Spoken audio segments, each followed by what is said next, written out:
advisors to the king of Egypt, he knew how to deal with discouragement.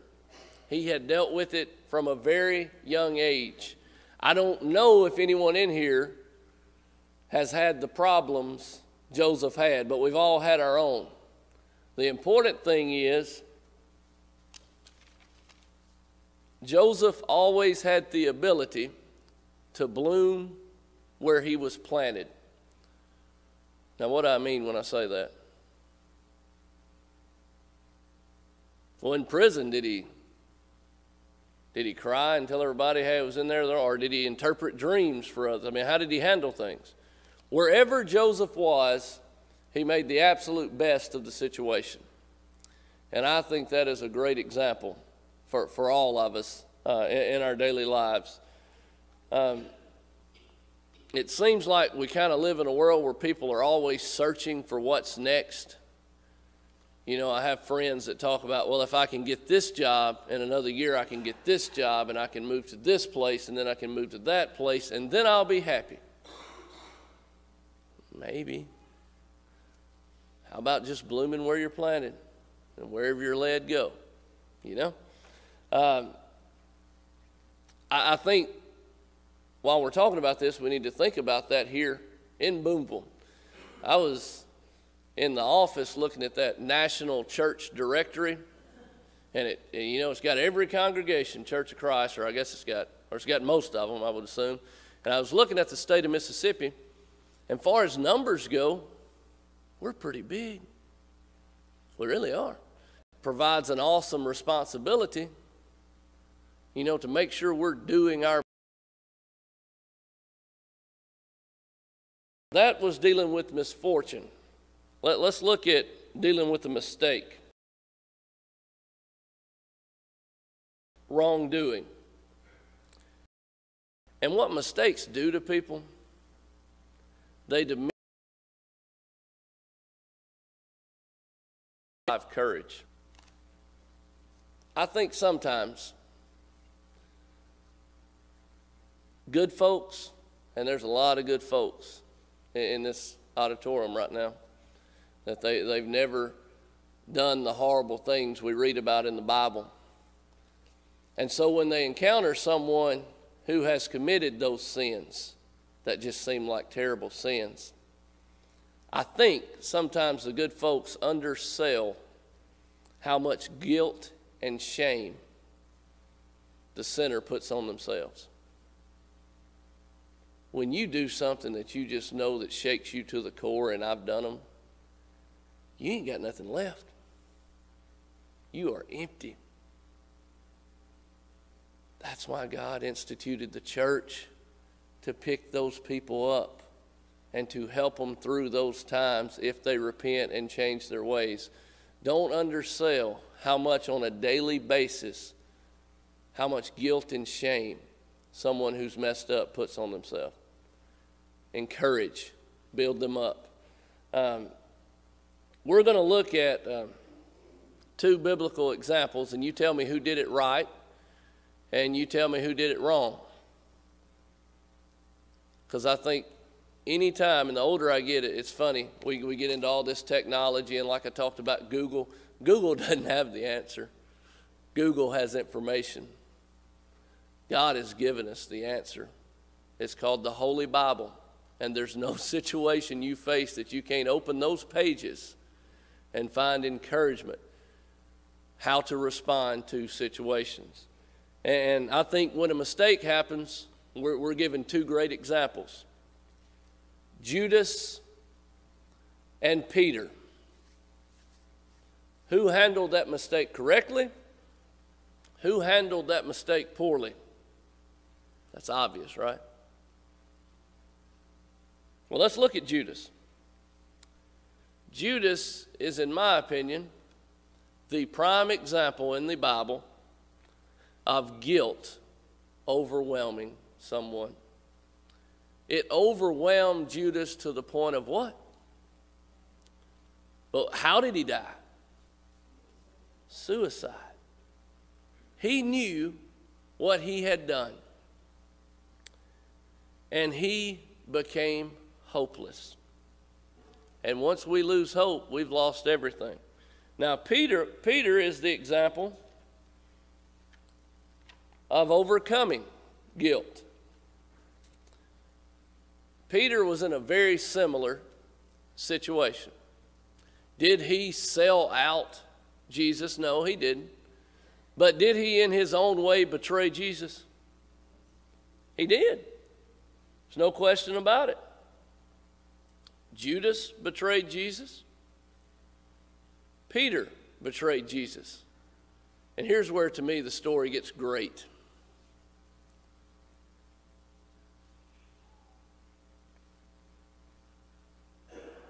Judas, if you handle it the wrong way, well, we know it leads you to hell. Who preached the sermon of Pentecost? Who did Jesus refer to as a rock? Did Jesus see Peter's betrayal and write him off and say, I'm done with you? See, we miss that because you're raised here from the time you're born to the time you die, and you know you're taught, our little kids are taught the Bible, they're taught the Bible, they're taught the Bible, and we miss some of the greatest things about our religion. You can't find forgiveness in any other name. The rest of the world is lost. If you don't have Jesus, you cannot find forgiveness. What did Jesus do to Peter? Forgave him. We have to keep that in mind. Peter regretted his behavior, but he refused to let it destroy him. And I know Amelia back there taught English for years, so she got that great art job that she loves.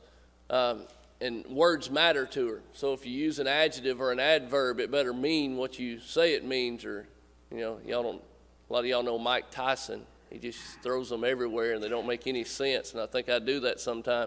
But two words that sound the same that are very different. And they describe each of these. Judas was hopeless.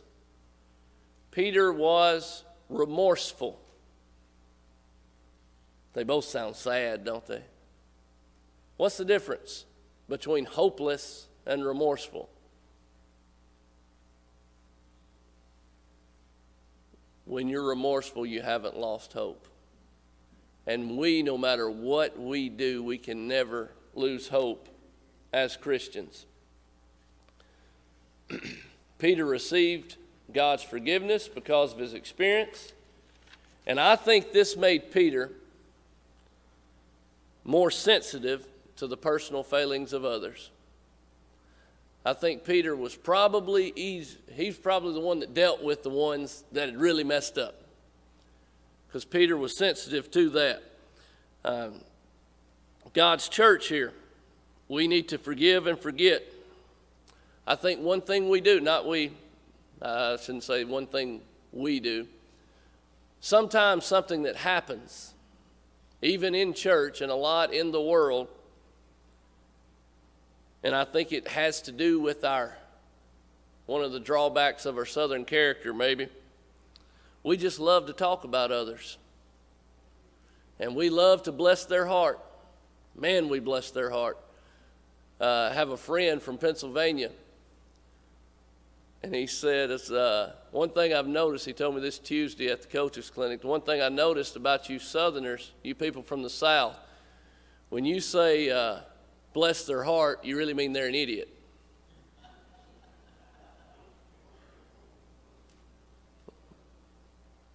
We say it a lot, and that's just an outsider's observation. So I'm saying that to say sometimes I think we are terrible at letting people forget when they've messed up. We like to do those subtle jabs and reminders to put folks back in their place to where they were, whether they're a recovering drug addict or alcoholic or whatever it is. We'll jab them occasionally. I hope that doesn't happen here in the church, but we need to have the attitude that Peter had and others moving forward. Also, one thing along with that I've noticed in the community is when someone does a really bad thing, or a family is really going through a bad time, you will find people with an insatiable appetite for information about those folks. Not so they can call that person up and ask them, can I come pray with you and your family to help you through this time? Nope. So you can hang up that phone and call the next person and send it on down the line. That is wrong. That is wrong. I was talking about this in a little chapel, and someone said, well, now what you're saying, if it's true, that ain't gossip, is it? Got some chuckles, what we think? Well, I'm telling the truth. I ain't gossiping. Can the truth be gossip? Yes, the truth can be gossip. Coming out of your mouth.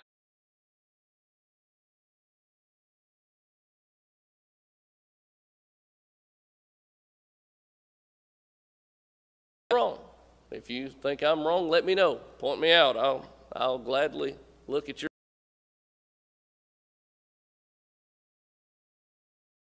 We have to be careful with that.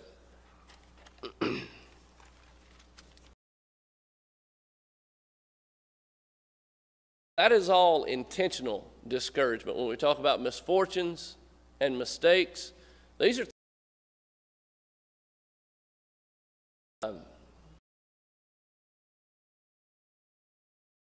there are such things as unintentional discouragement.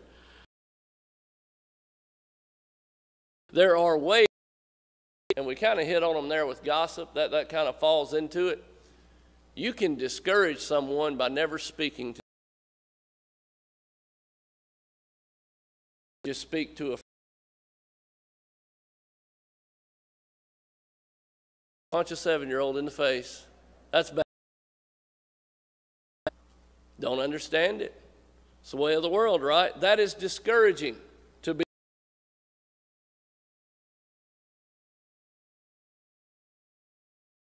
be sensitive to someone's needs.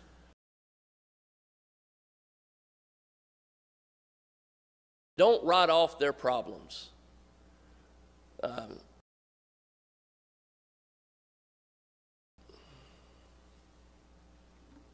guess it was Thursday. Of course, you know, the news around the state is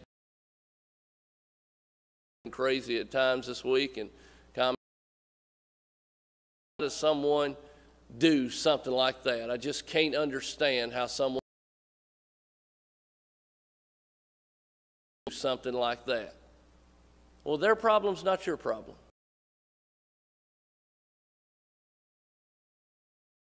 And you pray for their family. And if you know them, you reach out and ask them if there's anything I can do for you. You don't then spread it on down the line. Discouragement. Just because it's not your problem doesn't mean you, if it's a girl, then and it's wrong, and it is discouraging. It causes people to go into a shell. It causes people to their full potential. And then the third thing, this hurts. We see those kids at school that bounce off the wall left and right from 8 to 3, and you wonder why in the world are they doing that? Because they're ignored.